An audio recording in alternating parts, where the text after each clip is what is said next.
时尚界老佛爷卡尔拉格斐19日过世之后，留下庞大遗产，膝下无子女也没有配偶的他，由他的爱猫丘佩特来继承。这只猫咪继承了高达62亿台币的遗产，成为最富有的猫咪。头上戴着代表哀悼致意的黑头纱，这只美丽的波曼猫是日前过世的时尚老佛爷卡尔拉格斐的爱猫。他7岁，但是继承了美金2亿，相当于台币62亿的庞大遗产。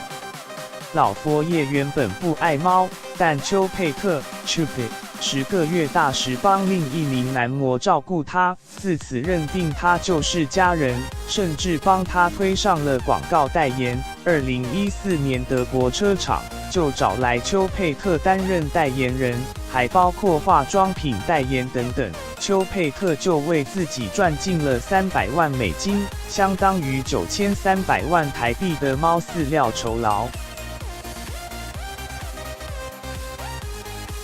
巴黎时尚女魔头精华片段，是给我的猫咪丘佩特吗？你得来我家，亲自交给他。5年前推出的纪录片《巴黎时尚女魔头》当中，这名小男孩就是卡尔拉格斐最疼爱的教子 Hudson Kroenig， 和他的名模老爸 Brad Kroenig 都是老佛爷的心头肉。外媒报道，他们2人也都能分得老佛爷的部分遗产。小男孩也非常宠爱丘佩特，这只全世界最富有猫咪，平常有自己的专属房间，还有2个女佣伺候，怕他无聊还有专属 iPad， 也总跟着老佛爷搭私人飞机到处跑，过着令人羡慕的奢华。